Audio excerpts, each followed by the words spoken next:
What caught your eye? Getting tipsy at home in your underwear.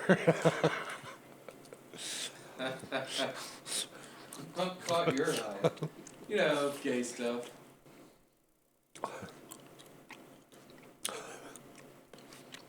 Everyone has a celebrity birthday. First black billionaires. Probably a shit job. Oh, there's deep discount too. Okay.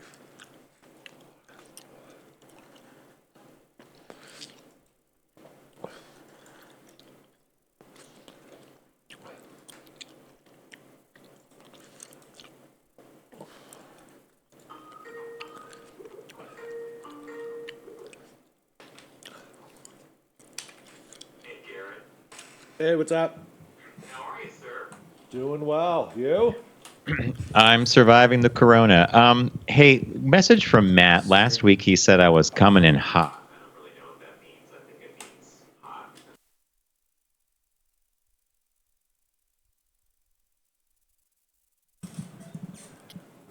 One sec.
It's okay if you're not making the most of this pandemic.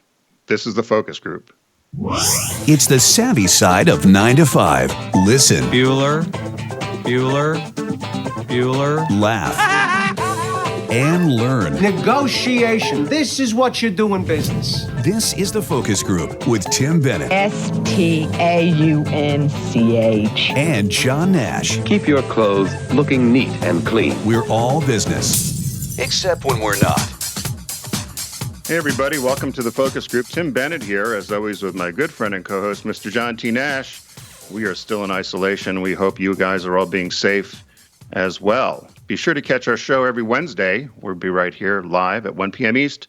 And also our podcast, which is TFG Unbuttoned, which you can find Tuesdays in the morning, released through SoundCloud or wherever you get your podcasts. Go to focusgroupradio.com to find all the information about us. I hope you're having a good time. There you are, John. Hello, Mr. Bennett. This is one of the few weeks where I can actually see you as I talk to you, because before there was some equipment issues and I could only see myself, which actually proved to be pretty useful because I would just stare at the screen straight ahead. And when I edited the video later, it looked like I was staring straight ahead, which is what you want to do with the camera. Well, that was smart because I've been trying to. So I wear glasses or readers to be able to see. You still are not that point yet, I guess. At least you can see your computer screen.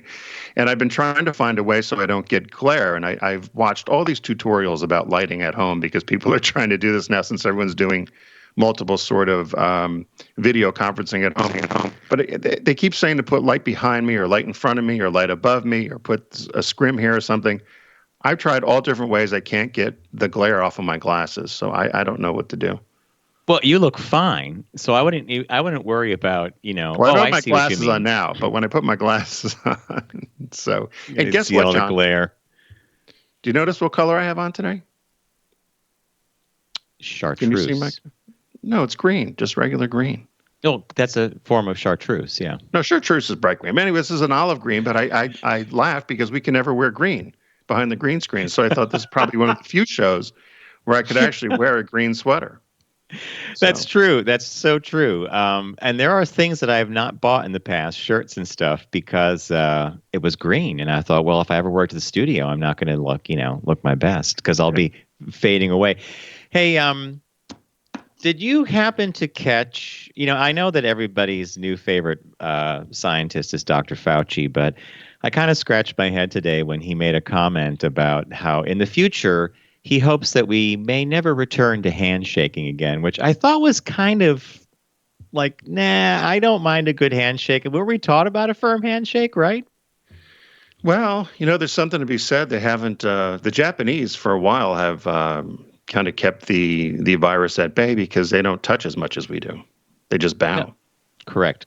But now I think Tokyo, were they going into lockdown or something? Yeah, it's finally caught up. But they were out in the streets to cherry blossoms, doing the whole thing. But they did close schools early. But there was something I was reading. It was in the automotive news. They were talking about how some of the Asian cultures don't seem to have had as much of the spread of the virus, and they think part of it was culturally. If you look at the Italians or the Spanish, where it's been really bad, even the Iranians, there's lots of touching between people. If you look at the Asian cultures, particularly the Japanese culture, there's not so much of the huggy, touchy, shake hands sort of thing. It's bowing. So maybe there's something exactly. Maybe there is. But you're going to stop. You're going to stop shaking hands. I'm guessing that's going to be a new social norm. We're now going to have to think about that when we offer someone our hand and they don't take it. It could be because they're being cautious and they're not being rude. But I think that many months down the line, we'll have to cross that bridge. I still plan on being a handshaker unless something happens. Well, it's funny you say that because I was walking my dogs in the neighborhood and there was a guy that was power washing. And I thought, I should probably get his card. So I stopped him and he gave me his card and we were talking back and forth. And then when I went to leave, I was like, nice to meet you. And I put my hand out and he's like, whoa. I was like, sorry, I forgot about it. Did you put the business card in quarantine? No, I didn't do that, but I just thought, it was so funny. He was so shocked when I put my hand out. And I didn't even think twice about it because exactly what you said. You meet somebody You have a nice conversation. You say goodbye. You shake their hand, right? That's what you do. Exactly. So Yeah, it was, that's what you hope happens, right? Yeah. So it was really kind of odd in that way. But so spring has sprung. Have you at least been out in your yard and get some fresh air? Got a ton of work done. I'm amazed. I think we talked about this on Unbuttoned. I'm amazed at how much crap is on the lawn, even though we had a fall cleanup. Yeah, it's pine needles, pine cones galore, by the way. The pine trees went crazy this year. Yeah. Lots of pine cones, needles. But yeah, everything looks great because we've been able to be outside and take care of the property. And we've seen some of our neighbors. Of course, we've kept the 6 foot, the distance. We've kept safe for that. And we did go to the grocery store the other day, and it kind of freaked Bob out when he got home. He was washing his hands. And by the way, the store is no longer some kind of pleasant little thing because everybody is wearing masks and gloves. And it's just super weird, right? It's just super weird. Did you wear a mask or a bandana? What did you do? Neither, but Bob did download the patterns to make a mask. So we're going to have them in the future, the cloth ones. But we all know that that's just really to make sure that if you're asymptomatic, that you're not going to spread it if you have it. Right. But we've been up here so long that if I had it, I think it's gone by now, right? I would think so. You've been going on 4 weeks, right? Yeah, almost a month now. Yeah. Yeah. So it's got to be that's my thought on all of this is that if you haven't got something by now and you've been essentially just you and Bob together for 3 weeks, you're probably okay. One could hope. One could hope. So, hey, we want to, before we get too far into the show, let you know that throughout the year, we have a new partner here with us on the focus group called Fiverr, Fiverr. And it's a great place if you're looking to find freelance talent or you have projects that need to be done. And you're always, I can't tell you how many times people ask John and I, hey, do you know somebody who does copywriting or web design or can do a proofreading of something or to help with design. And this is great, Fiverr, Fiverr. It's great on-demand talent. It's funny, over the weekend, a friend had sent me a note, and she listens to the show, and she said, hey, you talked about this company that you had on to get freelancers. I want to have a jingle done for my company. And so I said, oh, you'll have to go there. So I went and I looked, but she thought it was going to be thousands of dollars. And she thought I'm going to have to probably spend a couple $1,000s. And I said, the great thing about Fiverr is you can, but you could also get a couple done for under 100, and then you can get moderate priced in the hundreds, and then you can go all the way up into the thousands. And she was delighted. So I'm excited to see what she finds, and when she does, we'll share it with everybody. So I thought that was a pretty cool thing.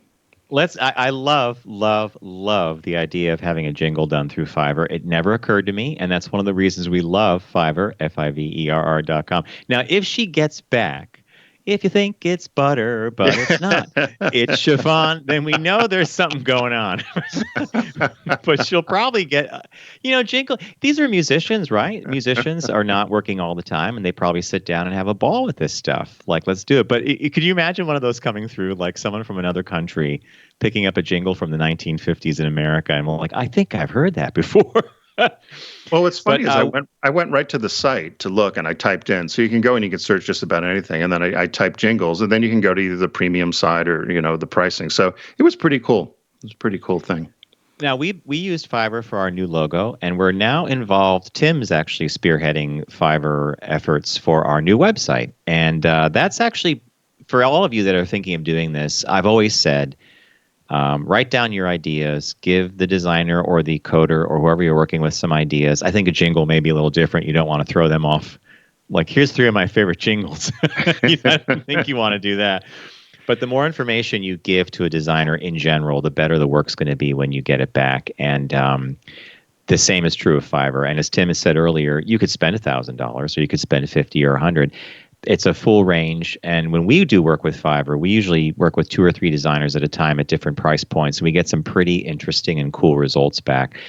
So we want to thank them for being with us. It's a perfect fit for us. And I think it's going to be a perfect fit for you. We have heard from a lot of listeners that have been using Fiverr, and they've been using the code as well. So we're really pleased by that. And we'll give it to you again. The site is Fiverr, Fiverr.com. And if you use the code FOCUS, you'll get 10% off your first order. So it's Focus, Focus, and you'll get 10% off your first order at Fiverr.com. Fiverr.com. So, hey, Mr. Nash, what caught your eye this week? What caught your eye? Here's what Tim and John found. This caught my eye. When Garrett saw the deck, he approved. Caught his eye as well. Really? And it's because it's funny. So there's this thing that apparently has been something the Finnish have done for quite a long time, and it's called pants drunk. And basically, you get drunk in your underwear, but they have a word for it. It's so commonplace there, and the word they use is kalsarikanat. Kalsarikanat. Kalsarikanat. Don't even try Finnish. you know Finland is one of my favorite places I've ever visited, but the craziest language I ever heard. You're hard, probably isn't it? way off. Oh, there's a million consonants that don't say a thing. It's probably way off. I've never heard such a tough, guttural language to work with. Yeah. So it says in English, the rough translation is pants drunk. And if there was ever a time for pants drunk to become a trend in America, it's probably right now. So I don't always drink in my underwear, but when I do, I tell everyone it's a Finnish tradition, says Miles Teller, a 33-year-old actor who started posting pictures of himself doing this on Twitter. He learned about pants drunk on a trip to Finland last year and has been a cheerleader for it ever since. Well, no doubt. To me, it's about relaxing and thinking about other things than work, responsibilities, or obligations. So the idea that you come home, you take off your clothes, you're in your boxer shorts, your briefs, whatever, and you start drinking, that means work is over. And a prerequisite is that you're not leaving the house later. That what pants drunk also is you're staying home. You're home and you're undressed. And one thing it says here is, and the dress code is beyond lax. Yeah, I'll say. So this one guy, Ray Hudson, a financial analyst in New York City, is convinced that the Finns are uniquely positioned to teach Americans how to survive social isolation. And he says for 9.5 months of the year, the Finnish live in a dark and freezing environment. Often the streets are deserted and human interaction requires a daunting trek. Makes sense. So they come up with pants drunk. So there are several books about it. One of them was published in 2018. It's now in 13 languages. And it's basically called Pants Drunk is the book. So you might want to look that up. But that was what caught my eye, getting bombed in your underwear. I saw that. It's funny. I don't know where you found that, because I saw that story too. And I skimmed it and I laughed because I have a friend down here who wanted to go for a walk. And I was a little late getting back to him by about 45 minutes. And it was early in the afternoon, and I said, do you still want to go for a walk? And he's like, and I started drinking. I was like, okay, I guess we won't go for the walk. But so wait. How long before 5 o'clock was it? Oh, it was like 2:15. Oh, he's like, he sent me the note about quarter to 11, and you and I had some other work stuff we were going to do. But he said, hey, would you like to take the dogs for a walk? I said, sure. So by the time I got back to him, I'm like, hey, do you still want to go for that walk? He's like, I started drinking. I was like, well, okay. It was like a Wednesday. But anyway. And the Grizzly Adam look is pretty much filled in there. I see more of the beard now. Dark mustache. It's kind of like a Snidely Whiplash look there, or whatever that guy was called from that cartoon we watched. But I do like the growth. It's I was thinking of going. I would say I would never do it, but I was thinking of going to get some hair dye just to darken it up a little bit to see what it would look like. But because there's something called crema or cremo or something that they have at CVS where people dye their beard. It was itching, and I thought I would take it off, and but I don't have any electric razor here to trim it back before you do the regular, hardcore razor. So I'll see what happens. I may just let my hair and beard grow until this is over. Be down on my belly. Now, I'm in a different position because I started cutting my own hair, maybe 8 or 9 years ago. I remember when a friend of mine said, you should be cutting your own hair. It's easy. And then remember I talked to you about it, and Brian Roman at AdMark 360. Brian cuts his own hair. He does a good job. And Brian sent me a note and said, here's how you do it, here's what you buy, and here's how you go about doing it. And I followed his instructions to the letter. And from that day forward, I've always cut my own hair. Well, I'm doing it up here, and I'm keeping all the grooming going. But we were on this group Zoom call, like a virtual cocktail thing with friends in Massachusetts and down in the city. And I posed the question to everybody on the call. I said, I'm easy to take care of because I'm practically bald. I'm like Lex Luthor. To Tim's Superman, as some of our listeners used to always say, Tim's like Superman, John's like Lex Luthor. So you're the hero, I'm the villain. But I posed the question of hair maintenance, and everybody started laughing, and they're all like, well, if you have someone who you love and you trust them to cut your hair. So I don't think Richard's going to be cutting your hair, right? No. I'm going to let it go. I think I'll just let it go, see what happens. I tried to, when I had left Subaru back in, 2006 now, I thought of letting my hair grow long because I never, ever had long hair, really. You and I never did. Nope. It was a little floppy when we were in high school and college, maybe. But I thought of growing it long. I don't know. We'll see. It's thin. So as my hair thins, it's, I don't know what long hair looks stringy and greasy. We'll see. See what happens. So anyway. So what caught your eye? So this came from a friend of ours, a listener in Chicago. And she, like all the rest of us, are in-house. And she hadn't had mac and cheese in a box, the Kraft macaroni and cheese she said it had to be 15 years or more. And so she found some in the cabinet and cooked it up. And now she's like, I'm craving it every day. So this Kraft macaroni and cheese. Yeah. There's a jingle for you. So please make some Kraft macaroni and cheese. Which I think the last time I had it purposefully was when I got out of college. And I think the boxes were 23 cents. And I bought a whole bunch of them and lived off of that, in the 80s. But so this headline popped up in the Chicago Tribune, and it said, we can't make enough mac and cheese. Processed food is undergoing a renaissance as people settle in for the long stretch of cooking at home. So they said that even though that the coronavirus has brought much of the world to a standstill, some of these food processing plants are working at full steam. And they said places like Kraft and the Heinz factory in Illinois are running extra production lines around the clock to meet the surging demand of a lot of their legacy brands, which is actually surprising a lot of people. And one of them particularly is the Kraft macaroni and cheese. They said sales of Kraft macaroni and cheese and A1 sauce, mayonnaise, and salad dressing has been through the roof. So Kraft has been running around the clock shifts to keep up with demand. They said other things like ketchup, Kool-Aid, have also done really well. The mac and cheese sales, when they compare 2019 with 2020, are up close to 30%. The sales of vinegar are up as well because people are using it for not only cooking but cleaning. They said year over year sales for rice and beans, pasta has tripled, and fresh meat can sales has doubled. Now, I guess that's like Spam. I don't know. What's fresh meat sales?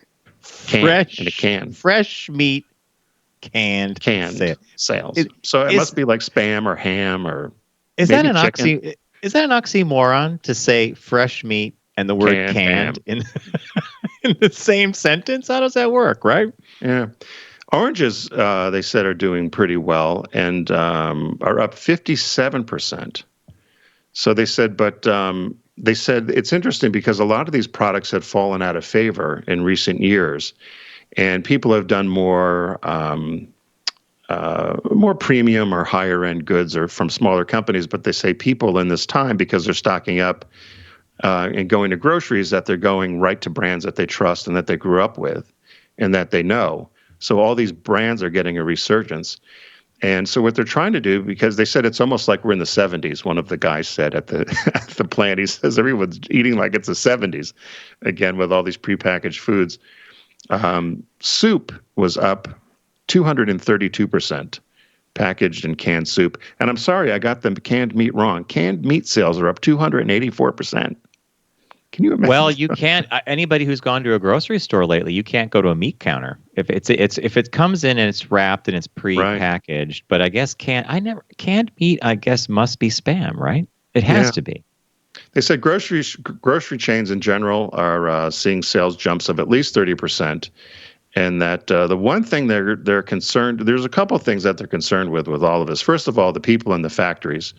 They're concerned about being sick, Yep. so they're keeping them apart with distance of 10 feet or so. And in order to get people to show up, they're actually increasing wages. So Conagra and Tyson, for instance, are offering workers $500 bonuses. PepsiCo is trying to hire 6,000 workers and paying $100 per week more to hire them. A number of companies are guaranteeing at least 12 weeks of pay. Oreo, one of our favorites, Mondelez International, they're also trying to hire 1,000 workers and offering $2 more raise through May 2nd. And it just goes on and on with all these companies that are trying to get employees, keep them healthy, and keep up demand. The one thing that they said there's two things they're concerned about. I don't know if you can guess, but one of them is the online delivery of groceries or ordering groceries online. So things like Instacart or Amazon Foods, that has gone up by almost 40%, whereas growth of that area was only probably in the teens. And they're wondering if this is going to be a trend now that everybody's doing this. Will they go back to wanting to go into a store? And this, we've talked about this with brick and mortar, right? What was the other thing that you thought would be hard to guess that was a trend? So I actually think that's a 50-50 proposition, the one you just said about going back to the store. I'll still enjoy going and shopping, but I know that after people have experienced this, they may be on the fence, and this might be a better way to do it. But what's the other one? So the second thing, one of the analysts says they wonder if this mass cooking at home experiment is going to change how often people dine out. And realizing how expensive it is. You know this because you've always been somebody who cooked at home. But they said rather than having people eat out as much as we have, and as a trend as Americans, they thought maybe this cooking at home and seeing how things could be done simply, or learning to work in the kitchen again, that maybe going out to a restaurant would be a treat once in a while rather than eating out all the time. I know growing up, it was a treat if you went out to eat. We always ate at home. I don't know. Did you go to restaurants a lot growing up? Rarely. And it was, in fact, a special occasion. And Right. McDonald's, I mean, my parents did not consider McDonald's to be a restaurant, but that was a super, super treat. So you might be able to go and get fries or something once every couple of months if you were good. But hand in hand with what you just said about this trend of not eating out, I was watching CBS this morning, and they were interviewing a restaurateur who owns, I think, 8 or 10 restaurants across the country, furloughed all the employees originally. Now they're all just unemployed. And he actually said something similar to this. He goes, beyond the fact that people are discovering that it's easier and cheaper, or not easier, but cheaper to cook at home. He said, restaurants relied on tables, people, and capacity. And if you have to have this social distancing thing going on for who knows how long, then the industry may never actually come back. Now, can you imagine that for a minute? And then they caveated that by saying, well, places like Applebee's, the Macaroni Grill, Right. The big chain places will probably still be able to survive this, but the local restaurants that give a lot of areas their flavor and a lot of employment to people are going to be really doomed. We'll see. Yeah, they said, one of the analysts did say they talked about that at length, exactly what you said of could this be a new trend that's happening. The other thing, the other fallout they think is going to happen is that a lot of companies that were constantly doing brand extensions, they said they really think this is helping them simplify their portfolios of brands and not constantly have to reinvent the wheel, which kind of reminds me of Oreo. I think Oreo did get a little bit ridiculous with the constant. It was fun when they did maybe 1 or 2 new flavors a season, but to do them every month or every week got to be too much, and then you get nothing, right? So we've even stopped trying to taste them a little bit because it just kind of got out of control. You hit on something perfect. The novelty wore off. Right. The novelty was the unique flavor that they would put out, and you would have fun experimenting or tasting it or seeking it out at the grocery store. But when they started putting out new flavors every 2 or 3 weeks, there was no novelty. It was like, all right, they're going to have a new flavor. Yep. So, hey, before we continue, this is going to be the first show that we've done possibly in, I don't even know if it goes back to satellite days, that we're not in the studio for one of our birthdays. And so for our listeners, Tim's birthday is the 9th. It's tomorrow. And yes, if you're a star sign person, he is in fact an Aries. And technically, we're not star-crossed. We get along fine. Aries and Libra are like good. Oh, But that's Aries, my best sign. I actually always look if someone's born in September, October, or maybe a little bit in November. I'm good with them. We get along. Most of my best friends are born in that time frame. Really? I can imagine like Surprisingly. 4 or 5 days into November, you're like, I can't be your friend. You're a day further than I should be. So normally we have treats in the studio. We bring in champagne or Prosecco, and I usually get Tim something lemon-based because he's not like I'm a chocolate guy. He's a lemon-based guy. But the other day we were on the phone with our lead copywriter for our agency, Greg, and Greg mentioned something that made me laugh my ass off. And he had a recording done by a personality for his brother's birthday at this cameo.com, you know, Tim. So I thought, I'm going to go to Cameo, and I'm poking around, and I found a celebrity that I think resonates with you. And Garrett's going to play a birthday greeting from you from this gentleman. So let's go, Garrett. Tim, Larry Thomas, the Soup Nazi from Seinfeld here, and I got a birthday message for you from John and the Soup Nazi. So, Tim, happy birthday.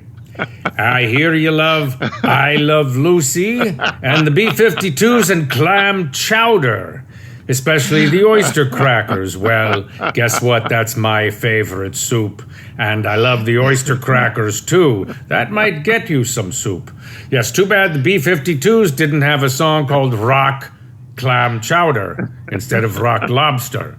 So, anyway, for your birthday, you're going to want some soup. You're going to want some clam chowder. You got to do the ordering procedure properly. Know your soup. Have your money ready. Speak your soup in a loud, clear voice. Order and step to the left as to not block the menu from my other customers. Now, if you do this, you'll get your clam chowder, your oyster crackers, and some free bread. But, Tim, if you're pushing your luck, little man, then it could be bread or oyster crackers, $3. No clam chowder for you. Come back 1 year. Next. And then you'll just have to sit home watching reruns of I Love Lucy. So order properly, get your clam chowder and your oyster crackers. Happy birthday and adios, muchacho. My goodness, what a surprise. I can't believe, I saw the Soup Nazi on there when I looked at the Cameo thing with Greg. That's really, you surprised me. I'm actually embarrassed. So I did it like about a half hour after we got off that conference call. And I sat there for about 20 minutes because you leave him a message and you say, here's, so I said, best friend Tim's birthday is coming up. I said, he's a huge fan of all things Seinfeld, I Love Lucy, and the B-52s. I said his favorite soup is clam chowder. And true. And I said, and he loves those oyster crackers, and he pushes his luck, and he usually asks for 2 packs. And I left it at that. 4 hours later, he chimes in with this, and I loved it. We laughed. So happy birthday. Thank you. Well, so you know what? So I'm not going to I'll mention who our business birthday was. Our business birthday is very important today. I like that one. To mention it, but that was a very nice surprise. Thank you.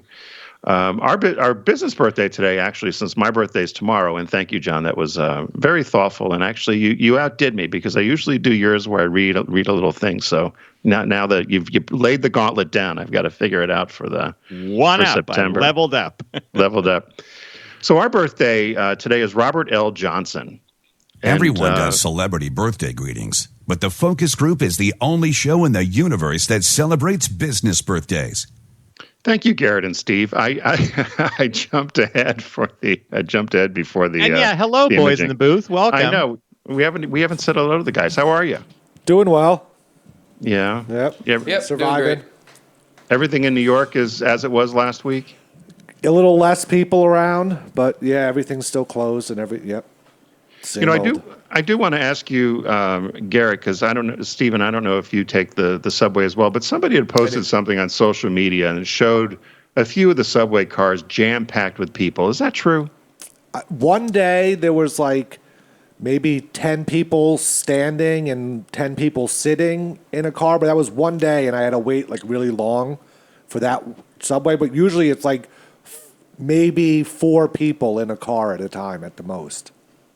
Okay, because this was... Yeah, the ones I take are always empty, too. The ferry, though. I take the Staten Island ferry, And when they started restricting service, that got crowded the first couple of days. It was pretty bad. Wow. Because I wanted to call BS on this because somebody had posted a picture and it looked like typical rush hour in Manhattan. Literally, they looked like there were 300 people on the subway car all crammed in. I think I saw the same one, and most of the people had winter jackets on, Yes, and I haven't worn a winter jacket this whole quarantine, so. Yeah, that's what I thought too. I looked at their clothing and I was like, this didn't just happen. Somebody's just trying to be controversial or something. So, okay, cool. John, have you heard anything about people on the? I saw the same article you did, and I have friends who are still in town and who have to get around, and they're careful about the train. And it's like Garrett said, it's everybody's spread out. A crowded car nowadays, maybe 15 people, a couple standing, a couple sitting. Right. So, yeah. Cool. What's your business birthday today? So the business birthday is Robert Louis Johnson. He was born April 8th, 1946. He's 74 years old. He's an American entrepreneur, media magnate, and executive philanthropist and investor. And you probably know him best as the co-founder of BET, the Black Entertainment Network, and which was acquired by Viacom in 2001. He also founded RLJ Companies, which is a holding company that invests in various other business sectors. He was the former majority owner also of the Charlotte Bobcats, and he sold them to basketball great Michael Jordan. But he was also the very first African-American billionaire. Graduated from Princeton in 1972. After he graduated, he went and got a job in D.C., which introduced him to the television industry. And then he went and worked over doing public affairs as public affairs director for the Corporation for Broadcasting. And he said there he really learned about the power and the untapped potential of television. So while he was doing some work for the National Urban League, he decided to launch and founded in 1980 the Black Entertainment Television, and became a full-fledged channel in 1983. And it was also the first cable television network aimed at African Americans when they launched in 1980. Initially, it only aired for 2 hours on Friday nights, but he turned a profit in 1985. And he was also the very first black-controlled company listed on the New York Stock Exchange in 1991. And then in 1998, Johnson and Liberty Media bought all the outstanding shares. And Viacom, as I said, acquired BET for $3 billion in 2001. So could you go back for a second? Just one thing. For its initial its launch or its initial existence was only as a time block on someone else's network for 2 hours originally? Yeah, it was 2 hours on a Friday night, and it was programming geared to African American audiences. And he was one of the first, you could say, that probably before cable really took a foothold, right? In 1980, said, you know what, I'm going to direct the media directly to a particular audience. I mean, now cable is so spliced too, right? It's so defined as to right. But he was one of the first to do it in 1980 when he launched this channel that was just going to directly target the African American household. And so, as I said, it only aired for 2 hours on Friday nights, and then in '85 it became a full-fledged channel and available on the cable networks. So he of course is on a number of boards. We always laugh about that. You got to get one of these board seats, John. Hello, I want to be on a board. I want to be me. He's on the board U.S. Airways, which is now American, but Hilton Hotels, General Mills, Deutsche Bank, blah da da da da. And right now he's just doing some work with a lot of philanthropy work. He did some work with Morgan Freeman to raise funds for the Bahamas when the hurricane came through. He also was very he had to apologize to President Barack Obama during the Hillary Clinton-Obama campaign in 2008? He made some disparaging comment about Barack Obama and said, just because I'm African-American doesn't mean that I can't support Hillary Clinton. And he gave reasons why, and he actually alluded to the fact that he felt Barack Obama was a little too honest about his use of marijuana in his book. And he ended up later having to apologize. He got a lot of pushback from the African-American community about what he said about President Obama. course, long story short, now everybody's happy, right? Well, yeah, and I'm surprised that he would get dinged, that he would ding Obama for, well, I could see it two ways. He might have said something to him about, I wish you weren't so frank about the use of marijuana in your book. Maybe he was thinking about the broader role model implications of that. But the other thing is, like, I have to wonder, and the boys in the booth can probably agree with me on this, I have to wonder who in America hasn't tried it.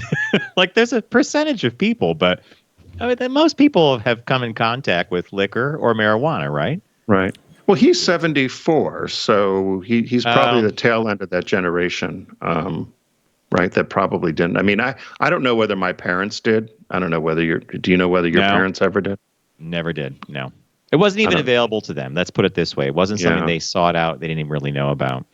So that's our business birthday. Robert Johnson, founder of the BET Network, amongst other things, and 74 today. Let me, John, I'm trying to. Did you print things out? Do you have a printer? Yes, I do. I need to get a printer. We talked about that before. I think you should get a little laser printer for your Delaware place. You know, inkjet drives me crazy. You touch it, it smears. It smears. So, hey, everyone knows that Deep Discount's a friend of ours here on the Focus Group. Be sure to go to focusgroupradio.com and click on the Deep Discount logo. You can start owning your passion. The shark. We see Sharky the Shark, and you can own your passion. And, of course, we like to get credit when you go through our website at focusgroupradio.com. Right now, there's a site-wide budget sale, so all DVDs under $10. And I wonder what you picked this week, Mr. Nash. Couple things. I want to do a shout out to our friend Lauren at Deep Discount. Her husband had elective surgery on Monday. She was worried about it because all hospitals are now keeping everybody out, regardless of if your loved one is there for something like what John had. So he's doing great, and I'm happy about that. And then Lauren also sent us a little note while she's watching the show, and she said, hilarious. She said, for whatever reason, when I watch you guys on Facebook, there is subtitling that comes on. What? And it says, Tim, when you introduced John this morning, it was subtitled, John came up as John, Tina, Ash. That's going to be your drag name, Tina Ash. And guess what? You think so much like Lauren that Lauren just said, so now we know John's drag queen name. So thank you, Lauren, at Deep Discount. Yeah, it's the under $10 sale and budget discs. And I went through here. I could pick 10 discs in 5 seconds, folks. And they're all under 10, and there's some great movies. I went to a favorite of mine, though, that I think if you're a sci-fi fan and you like Jake Gyllenhaal, then by all means pick up Source Code. It's only, I think, $888 or something like that, or $880. It's on Blu-ray for $880. So he plays a soldier named Coulter Stevens who wakes up not in his own body, and he's actually reliving a moment over and over, being sent back to a train to defuse or stop a terrorist bomb from going off, and the story goes from there. It involves a lot of interesting little things. But I thought it was well acted, well done, and hey, for $880 during the while you're locked down at home, I don't think you could stream it. So my choice was Source Code. Wow, thank you, John Tina Ash. John Tina Ash. I like that. I picked one that I think I might have picked before. It popped right up, and I laughed. And I always get a smile when I see it. It's one of these sleeper movies for me, as much as John Hughes movies, I think, defined a generation. This movie, to me, I remember seeing it, and I might have seen it with you in Watertown. And it's American Gigolo on DVD. And it came out in 1980 and stars Richard Gere and Lauren Hutton. And he's a high-priced gigolo, and he services wealthy women. And I just remember the way the whole movie was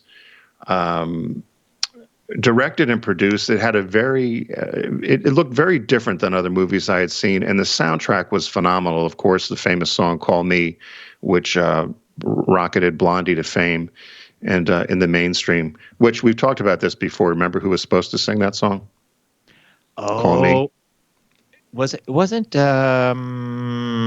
no, tell me, who was it? Stevie Nicks. Stevie Nicks, that's right. They offered it to Stevie Nicks, and she didn't do it, and probably would have been her biggest hit of all time, because it certainly was. It was for Deborah Harry and Blondie. But there was something, and then Giorgio Moroder was the person who did the music as well, fame from club music. Soundtrack.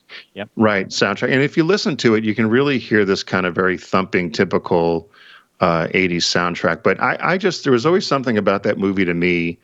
Maybe it was my age of seeing it in 1980 and coming of age as an adult that just always sat with me. So that was my pick. $6.21. You can't beat that with a stick. Source code, American Gigolo. And I bet you remember the scene from American Gigolo. I have a scene in my mind. Whenever that movie comes up, I think of one thing in particular. He's hanging. Remember the gravity boots he had? Oh, yes. The bar that went across, and he had to put the boots on, and he would hang there and do crunches. And then everybody went crazy for gravity boots after American Gigolo came out. One of the guys in my frat house, Jack, had them and wore them around too, the clips all around the house. Click, click, click, click. But he would hang himself in the middle of the doorway. He used those things all the time. Then, of course, he also wore leather pants. And he was straight. That's one of those go figure, scratch your head moments. Okay, we got some new releases. Lauren gave us some choices. She gave us two good choices. I think she knew I was going to go for the bait, like the mouse to the cheese for the first one. I saw that and I just laughed.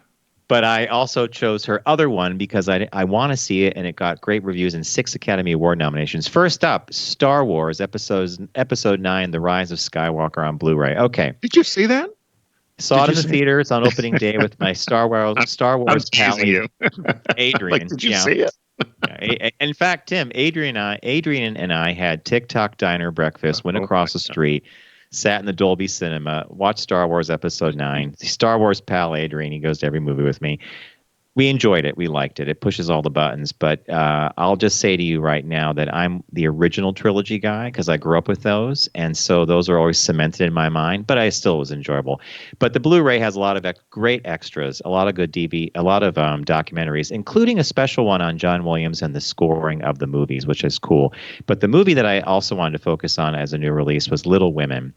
Writer-director Greta Gerwig's film. It's Little Women 2020 because there is a different Little Women with Winona Ryder that came out back in the mid-90s, I think. This got a lot of press before the Oscars, and it was supposed to be a great film. So I am going to definitely pick it up and see it because I'm going to see it. I know we all know the story of Little Women, but seeing it interpreted with new actresses is going to be a cool thing. So there you go, folks. So a big thanks to Deep Discount. So it's the under 10 and budget sale. I picked Source Code with Jake Gyllenhaal. Tim went back to a classic favorite. Just think gravity boots, and you're going to pick up a copy of American Gigolo.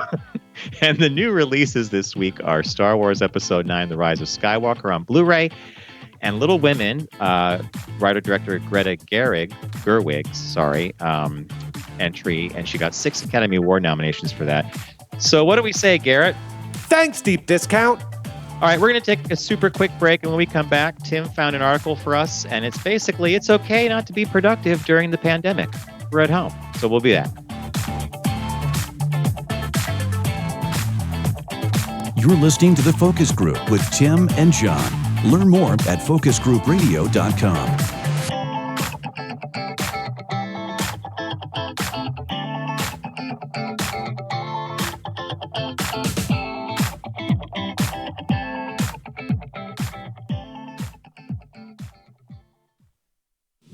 Focus on the savvy side of 9 to 5 with the Focus Group. Try, really try. Listen, laugh, and learn with Tim and John. I never try anything.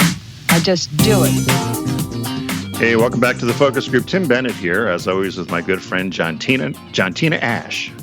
John T. Nash. John Tina Ash.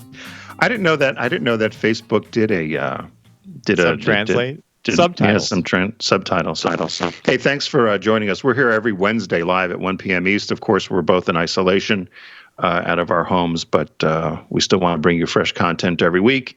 Be sure to go to focusgroupradio.com. You can download all of our past programming and catch up. What else are you going to do while you're at home, John? You don't have to be productive. You can listen to the Focus Group, right? We got that note from one of our listeners who I love, and he said that I think we had a show that was close to an hour. He goes, I was able to clean the whole house today, And if you get Tim going on a rant, maybe I'll be able to vacuum the living room. So, so everybody, hey. And did I send you a note about a Rehoboth super listener? Because did you get my email about that? I did. When did you send it? Did I get it today? I just sent it the other day, and it's like we have a Rehoboth listener who says you always mention Rehoboth super listeners, our friends, Mark and Carl, and he says I'm a super listener too, and he's been down there self-isolating. It must be Rob. I think the guy's name is Rob. Yeah, that's Rob. correct. Yeah, so he says hello as well. So what's this article you got for us? So it's interesting because a number of people were talking, and I myself said, during this pandemic, while we're all at home, should I be doing something? Should I be cleaning out the closets? Should I be learning a language? Should I be catching up with old friends? Just a whole number of things. Lots of people, we talked earlier about cooking. And so I saw this headline and said, it's okay if you're not making the most of the pandemic. And it did say that all of a sudden, lots of people are using this time to develop new skills or think that it's almost forced productivity. And you start asking yourself, should I be doing this too? What's wrong with me if I'm not? And they said in some cases, you may handle the stay-at-home edict very different than somebody else, and that's okay. And you shouldn't beat yourself up. If you decide you want to sit around all day and binge watch a series or not take a shower that day or whatever, that's up to you. And we shouldn't really beat ourselves up if we feel we weren't quote unquote productive. And I thought that was a good advice. And then she went through a number of four or five other issues. You did a great job of giving a summation to the piece, actually. And I think you're right. Like you and I have actually been pretty busy since this all began. We've been busy with our consulting and our agency work, and that's still going on. And I'm happy for that because we could do it all remotely. But there was this notion that as everybody started to self-quarantine, there was going to be all this great stuff. We're going to go through the closets, going to go through pictures, we're going to finish that photo album. You're going to learn how to dance, and learn how to draw and paint, or whatever. Going to learn Japanese. Neat. Do you know what? You're going to love this. It just as a sidebar. So Matt. We all love Matt, right? So I said to him, I'm down here in Delaware. I really feel I should be back in Pennsylvania. I could clean my closet. I can clean my office. I could clean the yard, get the porch ready. He's like, why would this isolation be any different than your normal time? And I was like, screw you.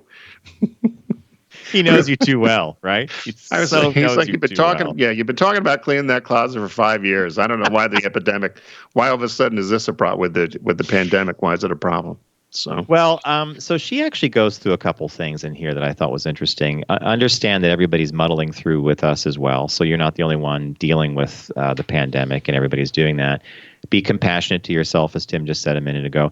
This one was fascinating to me, this identify your grief. And at first it doesn't sound like you might want to be thinking along those lines because everybody's talking about we're going to get through this, see you on the other side, let's be positive. But the fact of the matter is you can in fact experience grief because I think we all know every single person's being touched by this. And that when we get to the other side of it, I don't think any of us really knows what that is or what it looks like. And, I've been thinking about this a lot lately on walks or bike rides. I'll think about like, wow, I really took for granted like going to a concert or going to a movie and sitting right next to somebody, right? I'm sure we'll get back to that someday, but I think this is going to permanently change behavior. And it's okay to recognize that and grieve over it, right? Right, and that's the key point there. It's okay. We're all going through this together, and no one knows how to go through it. And if you're not feeling good emotionally or physically, or you're exhausted, don't beat yourself up because it may just be the grief that you're trying to process. The other one was recognize that what's going on can trigger mental health issues in a lot of us. And I think this leads to further what you said of. Am I just keeping myself busy because I want to avoid something else? Maybe I had depression before this, right? Just a lot of people that go through depression, or that there were other issues that may be exacerbated by this, and you're just trying to block them. I thought that one was a little bit. I thought it was insightful, but I thought it was a little heavy, I guess, versus some of the other recommendations they gave, because there's stress eating, weight gain. just that whole isolation and trying to come with yourself. I didn't know whether this one was as light as some of the other ones, right? If you had a drinking problem, for instance, this isn't the time to start drinking, right? It reminds me of the movie, was it Airplane? This is the worst. Yeah. I picked the wrong week to give up glue. I picked the wrong week to give up cigarettes. It's like, picked the wrong pandemic to give up a bad habit. Yeah. The triggering the mental health thing, I think I circled that one as well because if I think that we're lucky enough to not experience some symptoms that people do, but isolation, being by yourself, limited contact, these are all going to be triggers. And boy, that's going on in spades. I think she balanced that, though, with this next piece where she says, focus on the here and now. And I think that could pull you back from all these worries because the here and now is you're in your home, you're doing things, maybe you're surrounded by friends, or maybe you're going to do a little chat with someone via Zoom or Google Hangout later. And that's a positive thing to think about. And then she ends with basically saying, remember, this is fully unprecedented. And I can't emphasize that enough. I don't think any of us have lived through, well, any veteran that's alive from World War II could probably talk to us about what the country was going through during that incredible World War. But even they would probably say, wow, this is something I've never experienced, right? Yeah, and that's kind of where I've been on this. I don't know what to say. When I've talked to people, I really don't know. I don't know what to say in some regards because I don't know how to feel about this other than this isn't something that's just happening in a city or a state.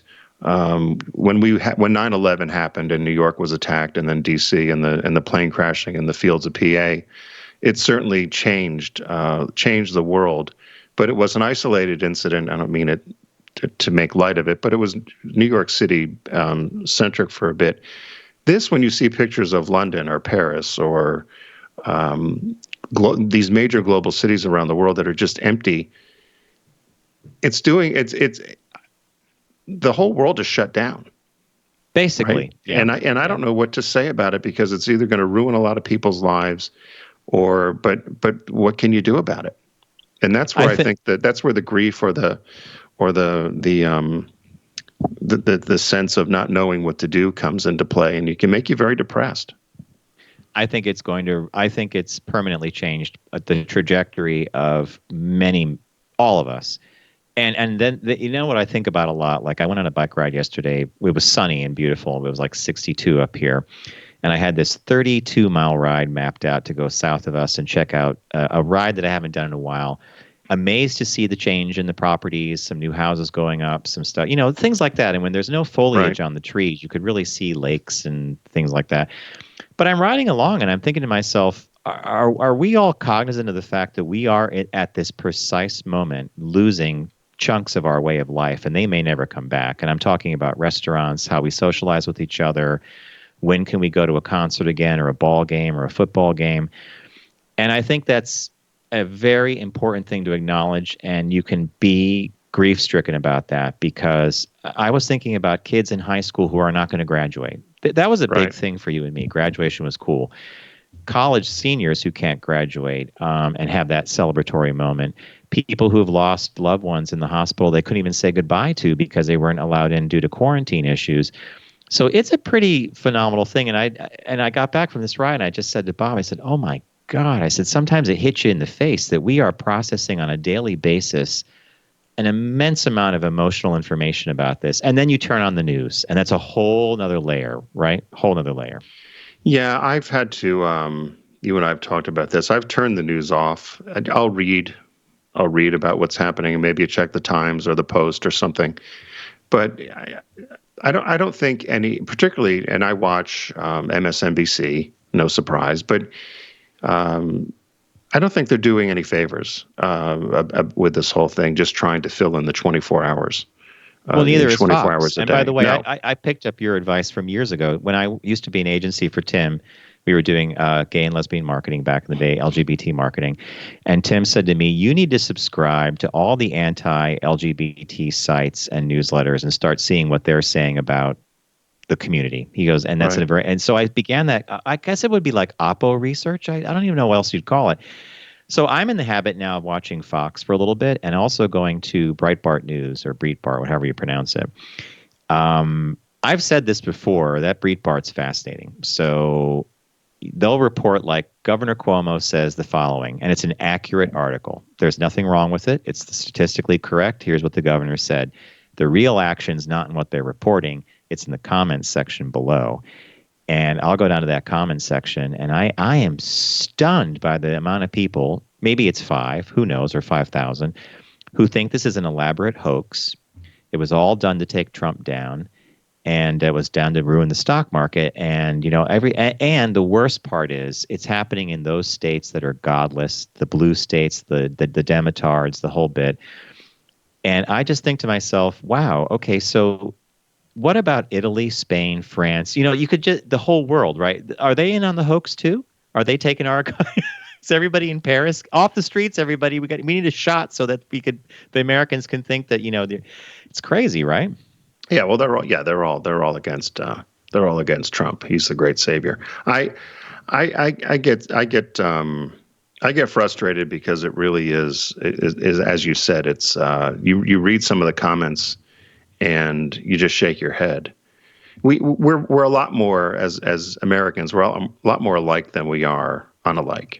Sure. We heard that from Maya Angelou used to often say that. But sometimes it was like when people would blame George Bush for knocking down the World Trade Center. I never understood that one. I never, ever, ever in a million years understood how you could come up with, how would he even wake up one morning and say, I've got a great idea, right? I mean, it's absurd. It's absurd. Or that Sandy Hook was a hoax. And having grown up 3 miles from there, believe me, that was not a hoax. It was so bad. My dad actually, as a sidebar, had to take my nieces over to show them where these kids were buried. Those 20-some kids that were killed, because there was a lot of that nonsense going around that didn't really happen. So it's dangerous, and I can't believe that that some of these people that spew some of this nonsense don't get stopped by it. But it's anyway. hate. It's the First Amendment, right? And we have on the line joining us Don from Alabama, who we have not heard from in a long time. So Don, welcome to the program. Hi guys. How you doing, my friend? We're doing pretty well. Grandma Governor issued a stay-at-home order with the quote, and this is an honest-to-God quote, "Y'all stay home unless you got something you need to go out and do," close quote. Gotta love Granny Governor. Y'all stay home unless you got something to do. Unless y'all got something you need to go do, close quote.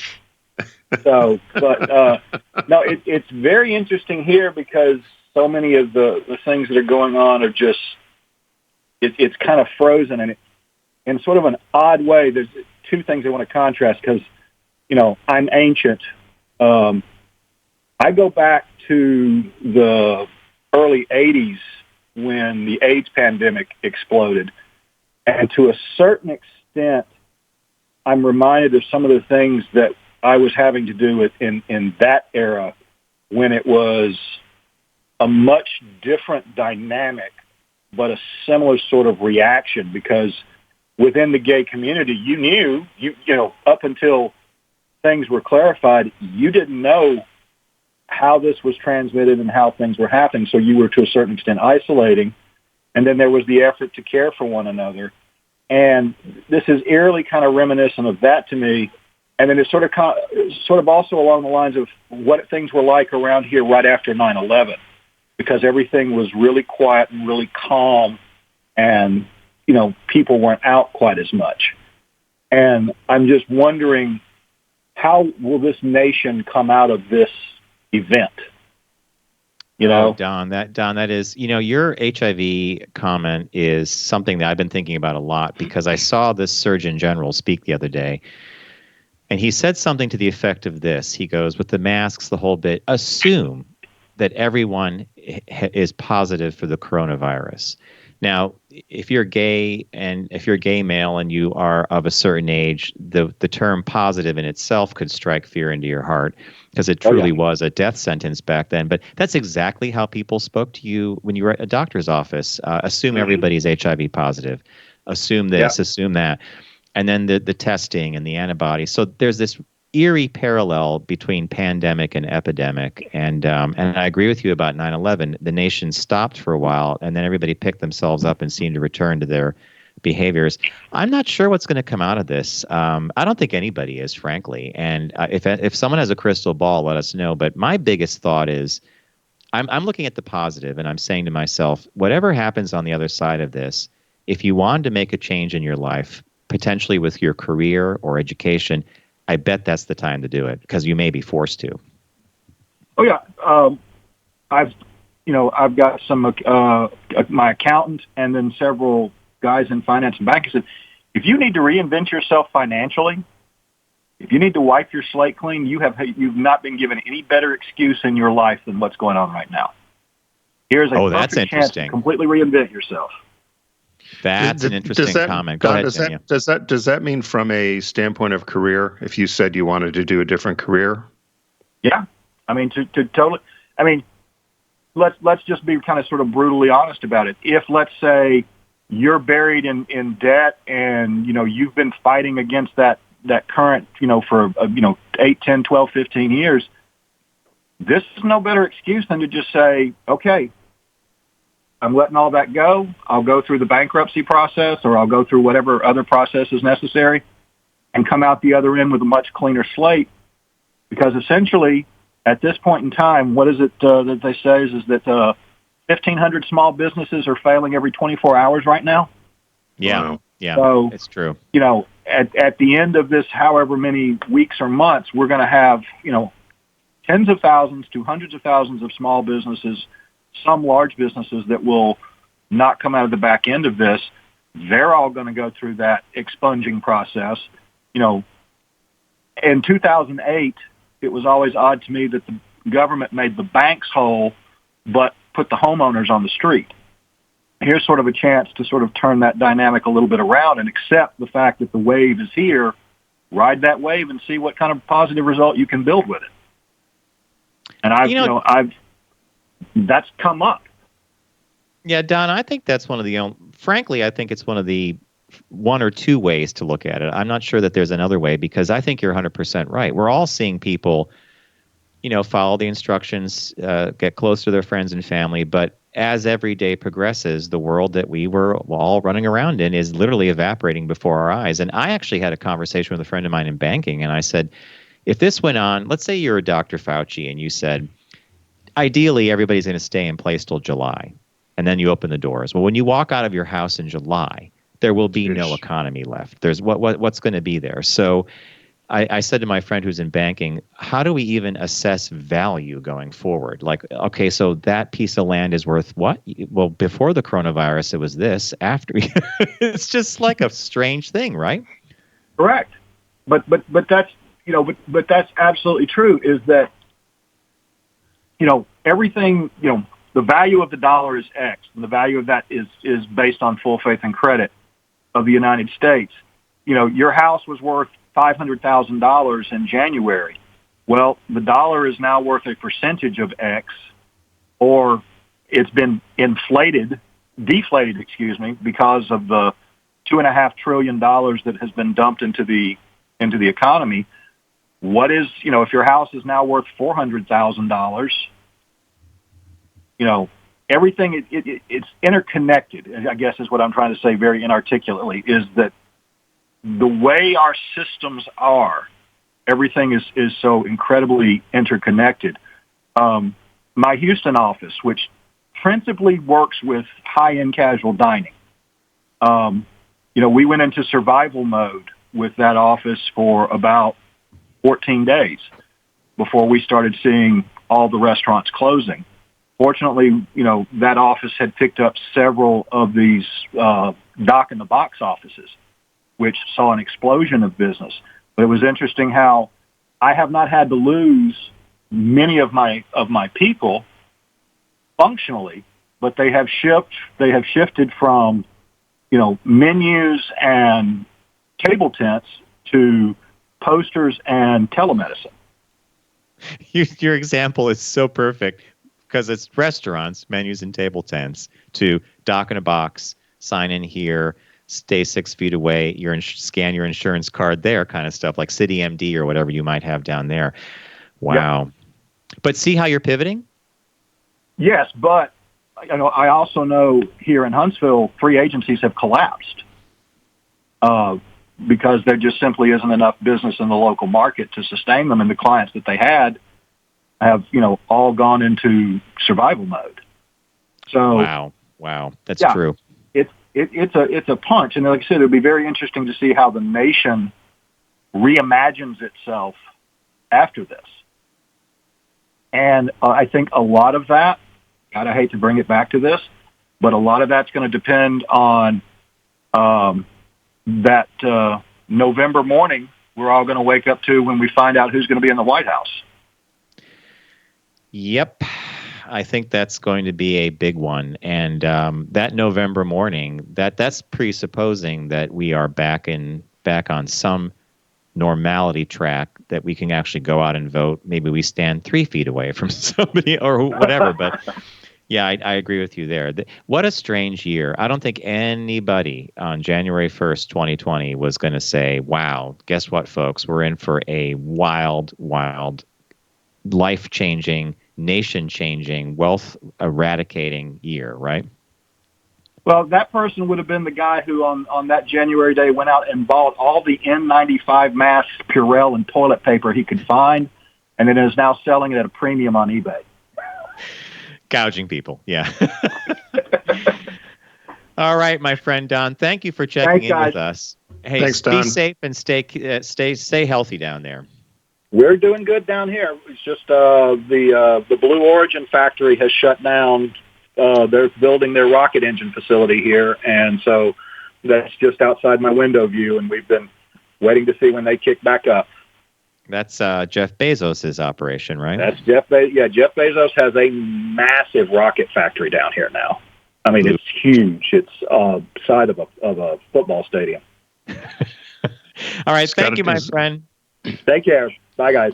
Bezos got to deliver to Mars, right, John? That's Musk wants to go to Mars. Bezos just wants to be the guy that gets you up into orbit and back. But they're all doing the private space race thing, which is kind of cool. All right, folks, we're going to wrap it up. We want to thank everyone for making the time to join us today. Focusgroupradio.com is our URL, and that's where you can go to check out all the information there is to know about me and Tim. Well, there's little other things lurking around, but what we want you to know is at focusgroupradio.com. Big thanks to Fiverr, Fiverr.com. All your freelance needs could be met by them. I think you'll have a fun time checking them out. And if you use the code FOCUS, you'll get 10% off your very first order with Fiverr. That's Fiverr.com. And of course, a very big thanks to our partner here at Deep Discount. The $10 and under sale. Fill your basket. Get ready to binge watch anything you like on that sale. Releases this week are The Rise of Skywalker, Little Women, and under the 10 sale, Tim recommended American Gigolo, and I said Source Code. So everybody, don't text and drive.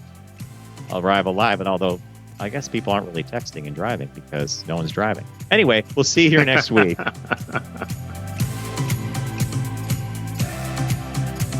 It's The Focus Group with Tim Bennett and John Nash. Accessible on all platforms. Subscribe, like, and rate us on your platform of choice.